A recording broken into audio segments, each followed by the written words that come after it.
Chairman Rounds, Senator Gillibrand, thank you for the opportunity to testify at today's hearing. I co-founded CrowdStrike more than 7 years ago with a mission to stop cyber breaches. Today it is one of the world's leading cybersecurity company and protects thousands of enterprises and government networks across over 100 countries. On a daily basis, we engage in virtual hand-to-hand combat with sophisticated adversaries from global criminal groups to nation-states such as China and Russia, Iran, and North Korea. Our job is to use cutting-edge technology to hunt such adversaries and eject them rapidly from customer networks before a breach occurs. We're exceptionally good at this job, and I'm here to offer you perspective based on this experience. The Department of Defense faces a similar challenge to that of the private sector. The very same threat actors that are targeting private industry today to steal intellectual property and sometimes carry out destructive attacks are trying to break into DoD networks to conduct espionage and degrade our warfighting capabilities. In facing this threat, DoD has a number of advantages. DoD's cybersecurity operators are every bit as talented and motivated as their private sector counterparts. In fact, some of the best people we have at CrowdStrike have backgrounds with the department and our military services. As a nation, we have also applied significant resources to DoD cybersecurity. There is likely no organization on the planet that spends as much on cybersecurity as the department. Still, the private sector has the advantage of operating in the relatively unconstrained commercial environment. The environment has fostered agile responses to our shared threats that outpace DoD's capabilities in some notable ways. The most capable private sector organizations have succeeded by maintaining a primary focus on rapidly detecting and ejecting adversaries from the networks which they're infiltrating on an almost constant basis. I believe that applying a similar focus to DoD's defensive mission will advance the department's ability to protect its enterprise and thus the security of our nation. The three most important strategies DoD should utilize to gain an upper hand in this fight are hunting, cloud technologies, and what I call the 1-10-60 rule.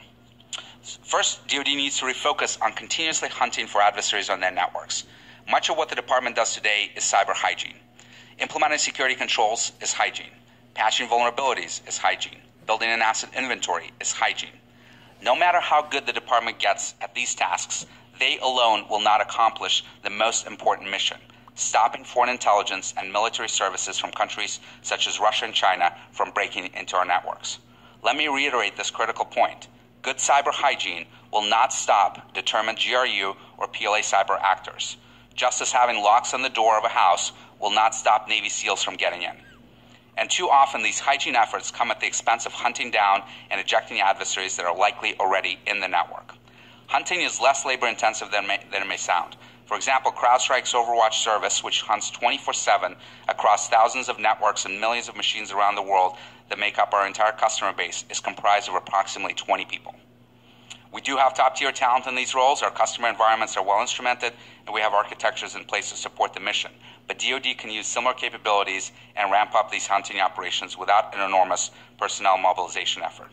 Second, the private sector has successfully deployed cloud-based security technologies to flip the symmetry between offense and defense. Once a threat is identified in one part of the network, cloud-based security technologies can instantaneously distribute protection across the entire ecosystem. With millions of systems under management, DoD can leverage cloud systems to turn its scale into a strength rather than a challenge. Last, what DoD, and frankly federal government as a whole needs most, is to define a new high-level defensive concept that drives measurable accountability. I suggest a model I developed at CrowdStrike called the 1-10-60 rule. This rule is derived from the premise that to win a battle in cyberspace, speed is paramount. The only way you beat an adversary is by being faster than them. The very best private sector companies we work with strive to detect an intrusion on average within 1 minute, investigate it within 10 minutes, and isolate and remediate the problem within 1 hour. 1-10-60. And there are industry organizations that achieve that level of rapid response routinely. These numbers are important because CrowdStrike research shows that it takes an adversary on average 1 hour and 58 minutes, almost 2 hours, to break out of the initial system they compromise on the network and access other sensitive resources. If you contain or eject them within that window, you have stopped the breach.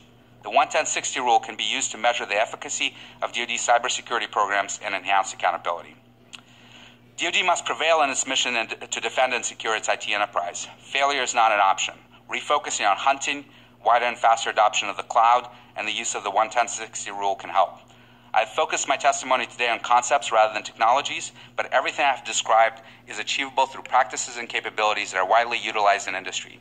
DoD can adopt these capabilities and by enhancing its own security posture, strengthen national defense. Thank you again for inviting me to testify today. I look forward to your questions.